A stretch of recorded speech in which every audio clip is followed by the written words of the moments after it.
Corey DeAngelis is known as the school choice evangelist. He is internationally recognized for his efforts to fight for parental rights in education and to make sure that your kids are actually getting the education that they deserve. And he fights the teachers' unions. And for that, he's had death threats. And for that, he's personally been the target of many people, including Randi Weingarten. And he joins us now on Talk Radio 1210 WPHT. Corey, welcome back to the show, my friend. How are you? Hey, doing well. Thanks for having me, Rich. Always a pleasure. Always great to have you. You dedicated your book to Randi Weingarten, which I want to point out is the roadmap for parental freedom and for school choice. Yeah, I did, for her overplaying her hand and doing more to inadvertently advance school choice and homeschooling than anyone could have ever imagined. It's a great time to be a school choice advocate. We've had 17 states go all in the past 4 years alone. Thankfully, because of people like Randi Weingarten showing people what was happening in the classroom, exposing their far left agenda. And now we have her striking with the baristas at Starbucks. I mean, she already ruined our government school system. Now she wants to ruin our coffee too.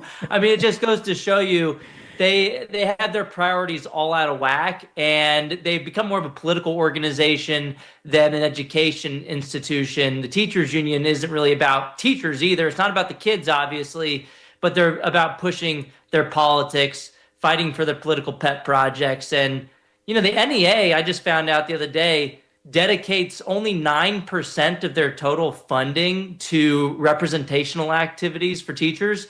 So they spend so much of their money just on politics, not even on their members. So the teachers should be upset about this too. Yeah, absolutely. They should. No doubt about that. By the way, the name of that book is The Parent Revolution, Rescuing Your Kids from the Radicals Ruining Our Schools. Corey DeAngelis being the author and my guest right now. No, look, I mean, it's amazing how many parents have woken up to this. There's still a lot of battles that we have to fight here. Obviously, we're just getting started. Your latest op-ed, Dismantling the Teachers Union Cartel, an editorial for the Washington Times, which you wrote recently. And cartel is exactly the way we describe it. And we've talked about that multiple times because it is a cartel and they do not have your kids' best interests at heart in any way, shape, or form. But before we get into that, let's play Randi Weingarten protesting outside of a Starbucks. I'll just say one thing on that is I'm a Wawa guy. I find their coffee to be cheaper and less burnt than Starbucks. But the sentiment about her ruining our coffee is valid, Corey DeAngelis. No doubt about that. It is certainly valid. I get it. But here's Randi Weingarten, cut 24. That we need to make sure that the people who do the work to make America what it is, those folks, not the billionaires, get treated with respect and dignity. How much money does she make a year? Does she make a barista's salary, Corey? Just out of curiosity. No, she makes over $600,000 a year to do what? To go around doing these, tomahawk chopping motions, and it has nothing to do with education.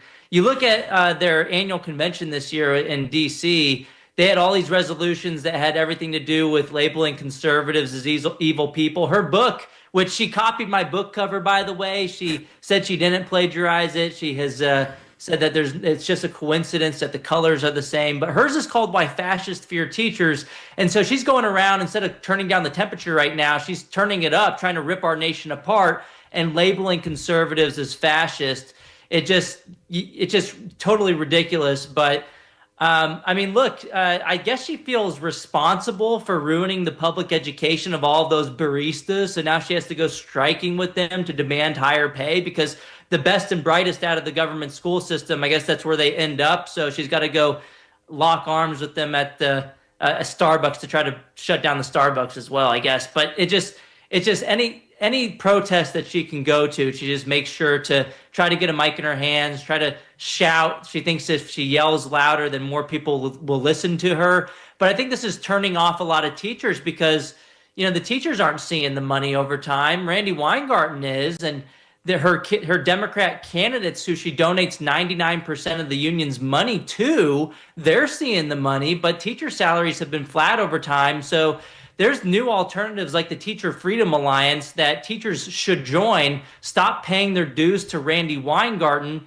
keep their own money in their pockets, and get the free liability insurance from these alternatives like Teacher Freedom Alliance. I think that would be a fantastic idea, and Randi Weingarten would be upset about it more than anything else. perhaps even more than she's upset about school choice, because both of these things defund her dynasty, and it allows families and teachers to have more options. We showed your book covers too, by the way, so everybody can see the clear plagiarism. Now, I think I know the answer to this question, Corey DeAngelis, but I'm going to ask it anyway. I've been saying recently that what we're seeing with people like Mamdani getting elected and that lunatic in Seattle, these people, these self-proclaimed Democrat socialists, and the amount of young people that are flocking to this, and a big part of the reason for that is that these teachers and people like Randi Weingarten, they're socialists. And that's why Randi Weingarten's out there protesting with these workers, is because they're socialists and they like to fight millionaires and corporations and the oligarchs and everything else. And part of what the cartel does is it downplays the horrors of communism and the dangers of communism. And it downplays the fact that it's never worked anywhere. And they do that on purpose because they scream about fascism all the time, but they never talk about Mao's revolution. They never talk about Lenin. They never talk about the horrors of Stalin. They don't talk about the Cultural Revolution, the famines. They don't bring those things up. And I think it's very deliberate why. Right. And Randi Weingarten acts like she's on the opposing side of the fascist and tries to call conservatives the fascists for wanting to do what? To decentralize education, to put power into the hands of families, which is the opposite of what fascists actually want. You look throughout history, the fascists wanted centralized control, right, government monopoly on information so that they could push their propaganda. So conservatives and Republicans right now are doing the opposite. They're calling for education freedom, for parents to decide for their own kids, even if they disagree with the powers that be. So that's the opposite of fascism. But I think you're right, Rich, and this is what I covered in my Washington Times piece, is that Zohran Mamdani probably won because we have a million kids going through the government school system every year for 13 years of their lives, for 7 hours a day, and they're basically fed this propaganda that big government's the solution to all their problems. And once they get off the conveyor belt of indoctrination, once they become 18 years of age and they have that piece of paper called a diploma, which isn't really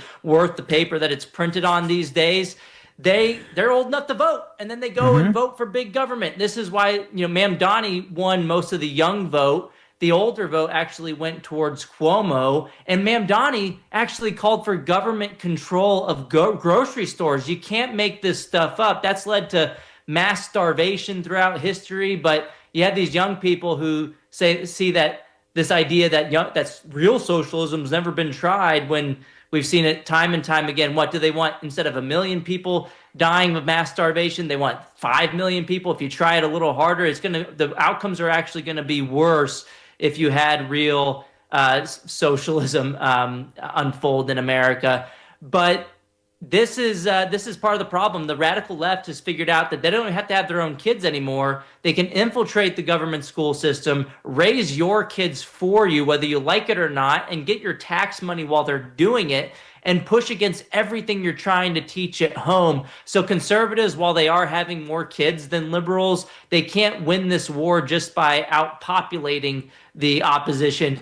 You have to strike at the root and take control of the schools again, because the left is using it for nefarious purposes to subvert the will of parents. They spent over $200,000 at the National Education Association annual convention in Portland, Oregon, of all places, this past summer to do what? To get around a recent Supreme Court decision, Mahmoud v. Taylor, which allows families to opt their kids out of gender ideology. Instead of listening to the Supreme Court, the teachers union in their infinite wisdom said, we're going to spend all your union dues, $200,000 worth, on training teachers to continue to inject politics into the classroom. They haven't learned a dang thing. And parents, they're waking up more than they ever have before. And the more that the unions lean into this divisive rhetoric against families, against children, the more parents are going to get up and say, you know what, no more, not today, Satan. These are my kids, not yours. We need school choice. And by the way, teachers need to leave these freaks at the union, defund Randi Weingarten and Becky Pringle so that you can keep your paycheck. Why would you fund your political opponents? I think about a third of teachers identify as conservatives. Why would you give your money to Mamdani through union dues? You don't have to do so anymore, even if you live in New York City. And Corey DeAngelis, locally in New Jersey, the NJEA, the New Jersey Education Association, the offshoot of the teachers union nationally here in New Jersey, they had their convention, and part of that again was the drag show nonsense, you know. And this is another thing about the left, and we see this in schools, and we fight this all the time, is the indoctrination in our schools. Mikey Sherrill, the governor-elect, was asked the question of whether or not she would allow parents to opt out of the LGBTQ++ IA, every letter of the alphabet curriculum. And she said no. She said no, not on that. She would not allow that for parents. And that's the other problem, too, is that we're losing more and more ability as parents to say, we don't want our kids to have to be forced to learn this stuff. They use education as also a propaganda tool, for example, on climate change. In New Jersey schools, it's mandatory that kids have a climate change curriculum. Now, they're not going to probably learn what Bill Gates and his recent conversion on this. They probably won't be given that as an assignment, you know, because he now realizes he can make more money in AI with nuclear power than anything else. But they will be given the propaganda about this, and it's a problem. And we have to get back to the basics. But we're dealing with a situation where, for many parents, they just simply cannot afford to pull their kids out of these public schools. It's expensive to send your kids to private school. It's expensive to be able to give your kids another choice. And I'm saying that as a guy in the suburbs. But then again, we get back to the cities and we talk about those parents there, and there's no chance for them. And it's just such a heartbreaking shame. Yeah, and in New Jersey, if you figure out how to homeschool too, now the Democrats are coming after your right to homeschool. Right. They want to have indoctrination with climate agenda in the homeschools as well, which that is blatantly unconstitutional. The child is not the mere creature of the state. The Supreme Court ruled 100 years ago in 1925. Those Democrat authoritarians in New Jersey would be wise to read that Supreme Court decision once again and understand that parents are the primary decision makers for their kids, not the government. So we'll see how well that goes down. And I don't think Mikey, said anything about that bill that's floating around in the legislature right now. But I believe she did respond saying that she doesn't plan to opt into the nationwide school choice program that passed in the big, beautiful bill. And that's a tax credit. Yep. A federal tax credit doesn't touch any local education funding, state education funding. Anybody can donate to these scholarships, whether your governor opts in or not. So you can get a tax benefit for the contribution, but it's up to your governor to say, well, my constituents can get those scholarships too. And it looks like a lot of Democrats are saying, we're going to shoot ourselves in the foot and we're going to allow our constituents to subsidize scholarships to people in Texas and Florida and not let our kids in the blue states have an opportunity to access those scholarships. It makes zero sense. Hopefully they'll come along sooner than later. But the New Jersey Teachers Union is also getting sued right now by its own teachers. The teachers were forced to pay their dues for political contributions to Sean Spiller, the former union president out there, who came in last place with 10% of the vote after taking $40 million in union dues to fund his gubernatorial campaign that went down in flames. I mean, so yeah, a lot of teachers, a lot of Democrats too, who are in the public schools that just want to teach the basics are scratching their head saying, why did I have to pay for this again? And so hopefully this goes on the side of the actual rank and file teachers in New Jersey, as opposed to the union bosses. They shouldn't have their dues squandered and stolen from them to be spent on political purposes that they might even agree with, but maybe they want to donate to those political purposes on their own, not through their employer and through the union dues that are confiscated from them. So I think teachers in New Jersey and elsewhere need to say, to watch that Supreme Court decision that came out in 2018 called the Janus decision. You are no longer compelled to pay union dues. So pull your funding from the New Jersey Education Association, pull your funding, Pennsylvania teachers, New York teachers, and all these states that have convinced you a long time ago that basically was a form of Stockholm syndrome. Teachers thought that they needed to pay these union dues. Well, it now has come out that you do not have to do so. So they should join alternatives like Teacher Freedom Alliance or otherwise. There's even one called Christian Educators. I mean, there's other options out there in the private sector, and some of them cover your liability insurance for free. So why would you not take that deal? And Corey DeAngelis, I think we have to do a better job of answering the question, because I had to deal with this during the campaign recently, where a woman came up to me in the suburbs and said, I understand Jack Ciattarelli's for school choice, but isn't that going to take money out of the public schools? And so we've got to do a better job of being able to answer that question, because I don't think that there is, I mean, we know how to answer that question. You and I know how to answer that question. But I think we got to do a better job of teaching grassroots people how to answer that question, because unfortunately, a lot of them come up with answers that are just not compelling enough for a lot of these people in the suburbs who move there and are willing to pay high taxes for really good schools. And the NJEA spends so much on propaganda saying to these people, and the other unions do too, that that money that you're paying for in your taxes, it's going to be taken out of that district and it's going to go to a different district, and now your schools are going to suffer. And we got to have a better answer to that. Yeah, if anything, they end up more well-funded. I mean, the scholarships tend to be half the amount of what they spend in the public schools. So when someone leaves and that funding follows the child, they have higher per student funding amounts than they did before. If you have $20,000 a kid and you're spending on average, and you only lose 10, but you lose the full cost of the child per student, that 20,000 is going to go up to 21,000, 22,000 per student, higher than it was before. And by the way, if you're doing a good job, you shouldn't have anything to worry about. And if they looked at the actual evidence, there's 27 of the 30 studies that exist on the topic show that the outcomes improve in the public schools as a response to competition. I'm on the side of teachers. You're on the side of teachers too, Rich. I know that.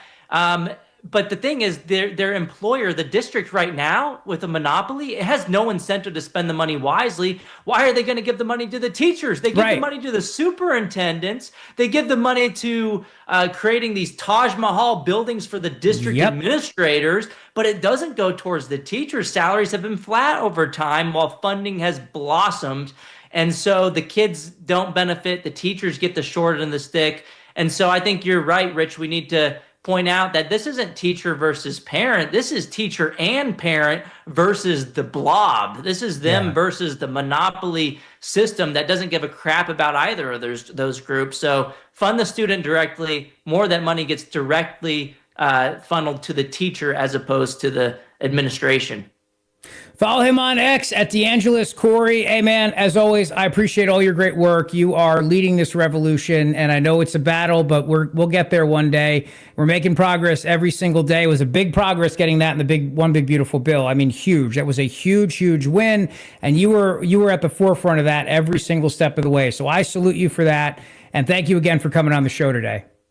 Hey, thanks for having me, Rich. Good talking to you.